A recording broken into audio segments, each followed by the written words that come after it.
Popular singer और wrapper Honey Singh और बादशाह का झगड़ा किसी छिपा नहीं है। दोनों कई मौकों पर एक दूसरे को गलत टिप्पणी करते नजर आए। अब हाल ही में सिंगर हनी सिंह ने लाइव परफॉर्मेंस के दौरान बिना नाम लिए न सिर्फ बादशाह के लिए अपशब्द कहे बल्कि ऑडियंस से माइक पर गाली भी बुलवाई। हनी सिंह ने हाल ही में लाइव परफॉर्मेंस के दौरान फैंस की भीड़ देखकर खुशी जाहिर की और कहा, कई लोग कहते हैं कि वो मेरे भाई हैं, कई कहते हैं कि मेरे कमबैक नहीं हो रहा, और फिर कहते हैं वो मेरे गाने लिखते थे, और फिर कहते हैं कि वो मेरी तकदीर लिख देंगे। आगे हनी सिंह ने कहा कि इस पर एक शेर सुनाऊंगा, वीडियो बनाओ, उसको टैग करना। पिछले साल मेरी तकदीर ने कईयों के गुरूर तोड़े, अब तुझको कमबैक करना पड़ेगा। इस लाइन के ठीक बाद हनी सिंह ने माइक ऑडियंस की तरफ कर दिया जिन्होंने गाली का उपयोग किया।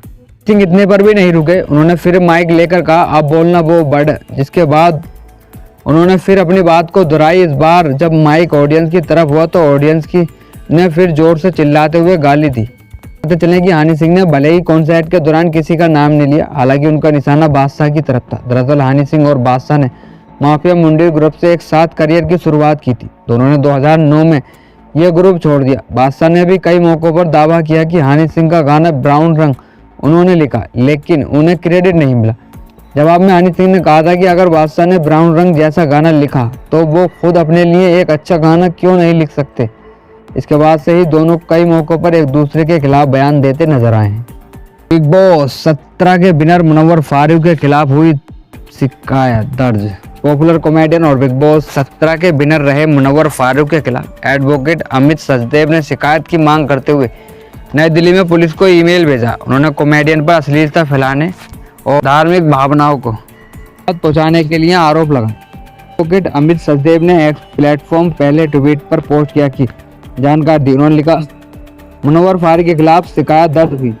मैंने उस आदतन अपराधी मुनव्वर फारूक के खिलाफ उसके 100 हफ्ता वसूली जियो हॉटस्टार स्ट्रीम हो रहा के लिए शिकायत दर्ज करवाई है। हमने भारतीय न्याय संहिता धारा 196, 299 और धारा 353 के तहत शिकायत, साथ ही अश्लीलता फैलाने, कई धर्मों का मजाक बनाने, कल्चरल वैल्यूज का मजाक उड़ाने और लोगों के दिमाग में गंद भरने से जुड़ी आईटी की धाराएं लगाने की भी मांग की गई है।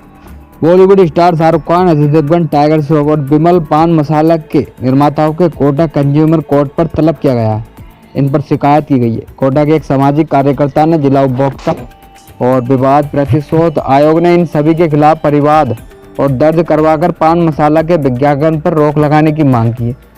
इस पर आयोग ने नोटिस जारी किया। मामले में अगली सुनवाई 21 अप्रैल को होगी। सामाजिक कार्यकर्ता और भाजपा नेता इंद्र मोहन सिंह एडवोकेट ने धारा 89 उपभोक्ता संरक्षण अधिनियम के तहत 13 नवंबर 2024 को याचिका दायर की थी। याचिका में कहा था कि केसर का बाजार भाव करीब 4 लाख रुपए किलो है। ऐसी स्थिति में इतनी कम दर 5 रुपए के पाउच पर विमल पान मसाला में केसर होने का तो विचार हो ही नहीं सकता। यह सब झूठ है। इस संबंध में कोई पुख्ता प्रमाण भी विमल पान मसाला की ओर से नहीं दिया गया। अन्य चेतावनी इतने छोटे शब्दों में होती है कि उसे पढ़ा जाना संभव भी नहीं होता।